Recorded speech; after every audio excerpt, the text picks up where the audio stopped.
What's going on, everyone? This is Jordan with Conquer Trading and Investing, and we're getting ready right now for our weekly Forex forecast and analysis for the upcoming week of February the 17th through the 21st. And this is going to be a big one. We have a lot going on in the markets. Before we get into it, before we look at what's going on here with the Euro US dollar, before we look at what's going on with setting up with the yen pairs, before we look at everything, first, it is a busy week on the calendar. I want you to be aware that we have a huge week ahead of us. Let's take a look. We have a busy calendar all week long. It's going to be a volatile week. We're going to see some big moves coming up this week. Ever since the new year, we've seen some big moves. Expect that to continue. But Friday is where it really all goes down. Friday, we have out of the USA, we have flash manufacturing PMI. Out of Canada, a huge data print, the retail sales. Out of England, we have manufacturing and services PMI. Expect the pound to really respond. And out of the Eurozone, we have French flash services PMI, German flash manufacturing and services PMI. It is going to be a blockbuster Friday. We have the FOMC meeting minutes on Wednesday. We have Australian monetary policy meeting minutes on Monday. It's going to be a big and a volatile week.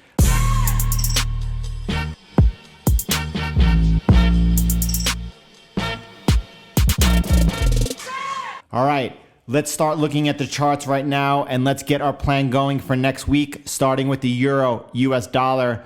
What's going on here, guys? Look at this large sell-off. Ever since this reverse head and shoulders broke down over here, we have seen, here's the neckline right here, we have seen price come down, crushing into support, bounced into the nearest resistance, and then it's been one way straight for 9 days now, all the way down. What's going on? What's weighing on the euro and what's its next move? Take a step back. Take a step back here. Look, you got a couple of things coming into play. First of all, you have this gap over here. It's quite possibly could be filled in the upcoming week. But you also have this big trend line over here. All right. This is held for 1, 2, 3, 4 or 5 touches already. Now, each time it gets hit, it weakens the trend line, right? Eventually, it's going to give way, but we are coming into a lot of support now down here. The price is way oversold. Why is this happening? Look, there are multiple reasons for why this is happening.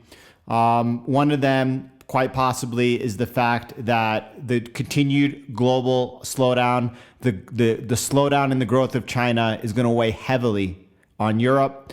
There's a lot not going for Europe here. It's definitely a lot going for the United States, and it's weighing in here. You're seeing it, but have we come too far too fast?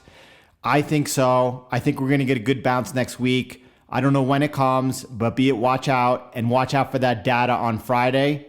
It's going to be some big prints. All right, let's keep going. Let's focus here on the US dollar, Japanese yen. Why? Look at the tight range we put in last week.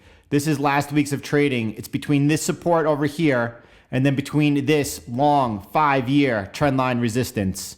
It looks like it's getting ready to break. And if it breaks, it could be a big one. We could see the dollar trade much higher versus the yen.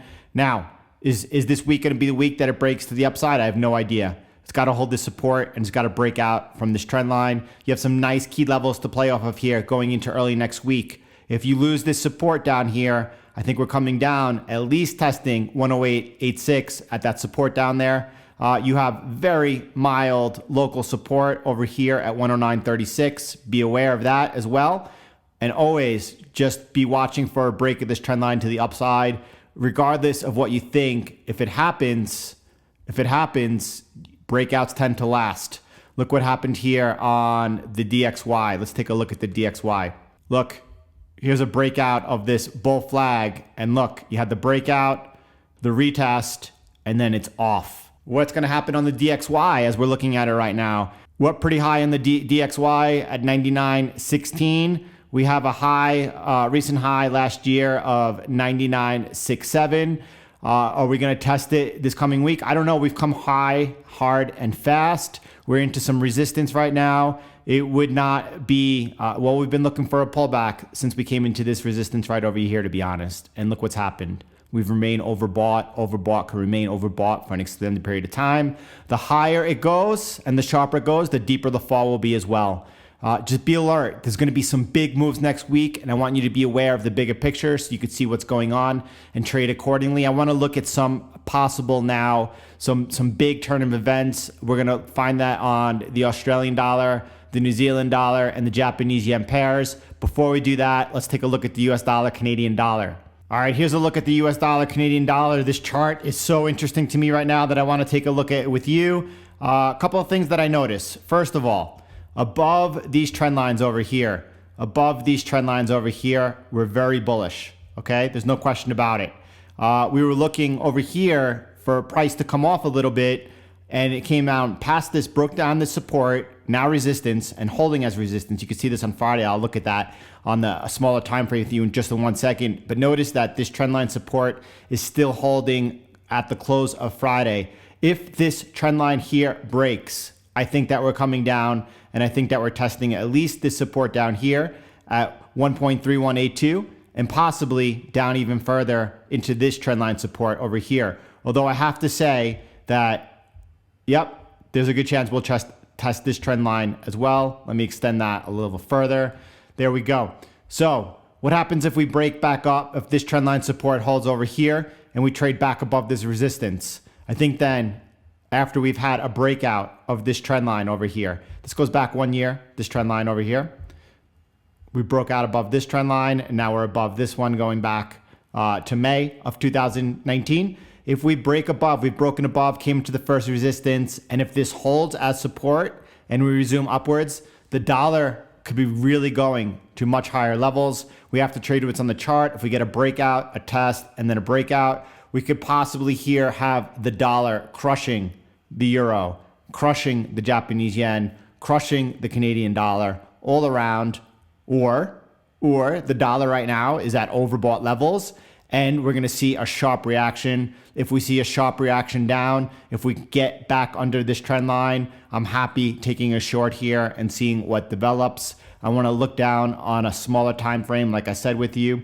You could see what happened. We came into that resistance. This support did not hold. This trend line support did. Price bounced into the broken support, which acted as resistance. We came back down, and so far this trend line support continues to hold. We're between this resistance and this support. A break above, get long. A break below, get short. Canadian dollar, US dollar, Canadian dollar is definitely in play. Friday, huge print. Retail sales for the Canadian dollar is going to be a big mover. Be aware of that. While we're looking at the Canadian dollar, let's take a look at crude oil, WTI Crude Oil. They definitely are correlated, and here's what's going on. Crude, you could see, after we've all been following it weekly here with you. We know once we took out this really important support down here at 51.06, we were then watching to see what happened. Price has since come up. It tested first this broken support as resistance, came back down, did not make a lower low, and is back up into that resistance again. It looks like it's going to break upwards. And if it breaks upwards, for sure, it looks like it's coming in at least to test 54.74. What does that mean? If that happens, expect the Canadian dollar to have a bid under it as well. All right. If we're rejected here, all right, that means the Canadian dollar, what? That means that trendline support is holding, and the US dollar should be making some gains on it. So watch both of these on Monday. They're both correlated. And it looks like the Canadian dollar is going to break, closing at the top of this resistance, break above it. What does that mean? All right, this is getting into my next portion of this video where we're going to be talking about the yen pairs, specifically against the New Zealand dollar and the Australian dollar. It looks like we're seeing a turn. You're going to see that even more. Actually, we'll take a look at the Canadian dollar, Japanese as well. We've got a lot to cover. What I think is happening here, listen, everyone, pause for 1 second. I was one of the first to talk about what's going on in China with the coronavirus. I'm always, every day, following the situation as it develops because I'm worried what it could do to global growth. I'm very concerned about how it could spread. I'm very aware of it, but I think the market, for better or for worse, is pricing in that we've seen the worst. And they think that whatever reaction we see out of China, specifically their central bank and the stimulus they're going to provide, is going to be enough. to go ahead and counteract the situation there. And I think we're seeing risk assets beginning to reprice themselves. Let's take a look right now. We'll start with the Canadian dollar, Japanese yen, and then we'll move forward. All right, here's the Canadian dollar, Japanese yen. Listen, I'm just showing you what I'm seeing, and be aware this could go either way over here. All right, what we had over here is this strong resistance over here coming in at 83. Call it 83. It's a little bit higher. Call it 83. Now, looks like we were breaking out above here come on, I believe this was Wednesday evening. And then China released more accurate numbers of what was happening, taking place with the coronavirus. And you saw a big risk off move. Boom, rejected at the resistance. Prices coming up. Now, look what's happening here. This is almost a little bit too easy to trade. We're making higher lows and lower highs. Okay. Watch what happens on Monday. Watch if we make a higher high or a lower low than Friday's price bar.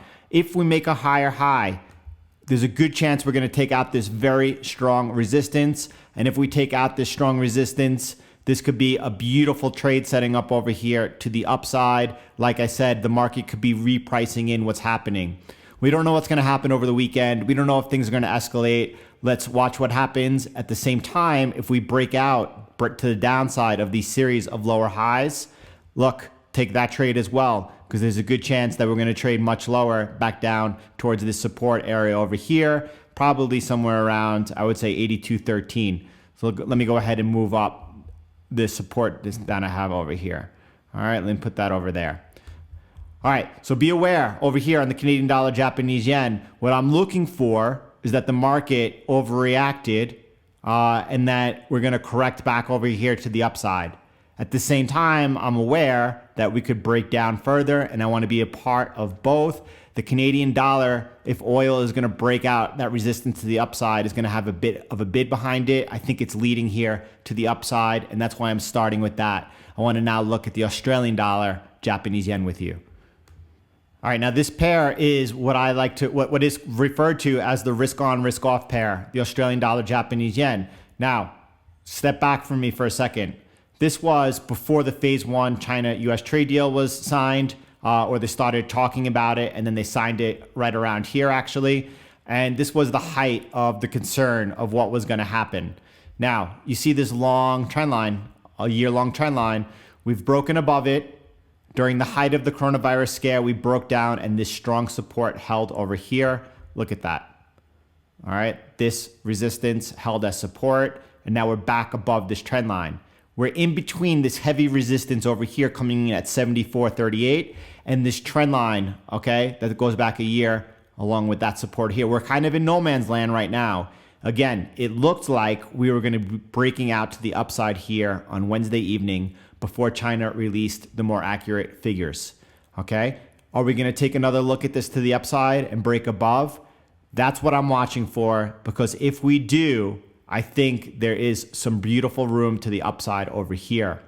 Now, watch it closely. As long as we're above this support, you see you have over here two areas of support to consider. You have this horizontal support, and then you have this trendline support. While you're above there, be careful about leaning into the downside. Now, Friday's print was definitely negative, but going into the weekend, we tend to see that risk off coming into the market in case anything bad develops over the weekend. All right, markets pricing appropriately. Now, but we're still above this support over here. If this support holds, be leaning to the long side. You have to get below these two areas of trendline support and horizontal support. Things then at that point are escalating. If we get down below there, then you could be looking to play to the downside. If you break this support down here, then we're testing the lows. Right now, that's not my base case. We have to get below 73.38 for that to even be considered. Right now, I'm looking. We're in no man's land. We're in no man's land between this resistance and this support. I'm leaning to the long side here. I want to see if we take another look up at this resistance and break above it going into next week. That's where I'm at. All right, moving over to the New Zealand dollar, US dollar. We're going to look here, and then we're going to stop off at the pound and see what's going on over with the pound. Right here on the New Zealand dollar, US dollar, What do we see? We had over here, this was the New Zealand Central Bank on Wednesday evening, New York time, came in and said that they're not lowering rates for 220 and the New Zealand dollar appreciated accordingly. They're looking forward to growth in the later half of 2020. And then you saw some normal price action with price coming off a little bit. What do I see over here? All right, I do want to drop down to the 8-hour to show you, to get a better look over here. And I'm going to draw in over here what looks, this is important resistance right over there. But look at this. This looks like a possible left shoulder, a possible head. And then are we forming a right shoulder? As long as we stay above that right there, crush above this resistance over here, I think that's the place to get long over here. And we could be coming in and taking a look at that resistance. If we were to draw in a neckline, it looks like that. So here you go. Here's another level, that local resistance over there. It gets really easy to see what's going on here. That's a pattern to be looking at coming into next week. I'm following it. I want to draw this in a little bit clearer for myself, for you. There you go. There's the neckline that I'm watching. If price is able to get above this local resistance right here, let me draw that in with you as well. You have a break of that resistance and a break of this neckline at the same point. I think we come up. I think we're going to target somewhere into this heavy resistance over here at 0.657, and we'll watch what happens if we get up into there. So definitely keep this one on your radar going into next week. All right, let's take a look at the pound Japanese yen. And also, we've looked at the couple of Japanese yen pairs, and we saw that they took a look at resistance. They were rejected when China released those more official figures. But the pound Japanese yen continues to lead the way. Look, it's actually testing up at that resistance on Friday. If we get a break above next week, look for definitely us to come up and take a look at 144.32. If we get some good data, out of the way on Friday when we have the manufacturing and services PMI out of the pound, this thing could really be breaking out to the upside. I'm watching it. I'm definitely looking to see if that's going to happen. I'm not looking to play this one to the downside. If we see some weakness come out of the markets altogether, we're seeing risk off, then I'm looking more towards the Australian dollar, Japanese yen to take advantage of that. I'm not going to play the pound to the short side. If we break out over here past Friday's high on the pound Japanese yen, I'm definitely looking at taking this and taking a look at what happens into this resistance. Again, if we get some nice data on Friday, this thing could really shoot to the upside. So this is something that I want to put on your radar as well because it's on mine. All right, pound US dollar. I am a little bit more neutral here. I'm not looking for a trade. My trade I'm looking for on the pound is on the pound Japanese yen, but I do want to take a look at this with you because this is very healthy. You saw this strong, this was resistance, and then it's been support since. Price peaked down last week and then came back above. That's really healthy. Everything looks good here. If the dollar even comes off a little bit, the dollar is at definitely nosebleed levels, coming up high and hard. You could see the pound lead the way to the appreciation to the upside. If we take out this resistance level over here at 1.3123, I think that we could see a return and a look at this area up here into this supply around 1.33. So pounds in play. It's just a question of how you're going to play it. All right, let's also take a look here at gold. Gold is trading near the highs all the way up at 1583. We have a high of back in January of 1610. And it looks like it's getting ready to possibly make the next leg up. If it breaks out of this pattern over here, I believe we're going to take a look at the highs. And I believe not only that, there's a good chance if we take a look at them that we're just breaking up to the next leg higher. That's something that if it happens, I don't want to get away from me. I want to be focused on, I want to be involved with. Now, has gold come too far over the last week? Listen, it's trading back up towards this resistance here, this trend line resistance. It has to break out. If it does break out to the upside, I think it could go. So I will be looking, if it breaks out, to take my chances on the upside break. Now, is there a possibility gold comes off a little bit, trades back down towards the lower end of this support over here? Absolutely. If that happens, look to buy off the support down here unless it breaks. All right, that's a good entry down here. On the breakout though, it's something I want to be involved in. Just look at what's going on in gold. You're seeing continuation, legs up after continuation, leg up, consolidate, consolidate, leg up, consolidate. What's going to happen next? If price does break out, follow the charts. I'm looking to get involved. And if not, if we get rejected down here at this resistance, at this trend line resistance over here, then I would love the opportunity to try and lean into the support and see if that works out as well. All right, everyone, it is going to be a volatile week next week. We've seen that volatility in the markets of recent all year. In fact, ever since late December or early January, expect that to continue. We have a lot of data coming this week. Beware of the calendar. There's a lot going on. There's a lot of opportunity. We live stream every Monday through Friday at 9 o'clock a.m. Eastern. If you're able to join us live, go ahead and do so. It helps you keep the pulse on the market. This overview for our week ahead definitely sets the tone. And then what we do during the week is we keep our pulse on the market as things develop. So we're able to go ahead. Doing that analysis, spending a half hour a day at the least is necessary for you to be successful. I'm doing the analysis. I'd love to share it with you. Thank you for all who participate in this community. It is growing week over week, and I'm really grateful for that. We have attracted a great bunch of people who all share this desire to learn and grow and to help each other. If you haven't yet subscribed to the channel, please go ahead and do so. Join us. We would love for you to be a part of the community. Have a great week, everyone. Have a great week ahead, and I look forward to sharing more with you.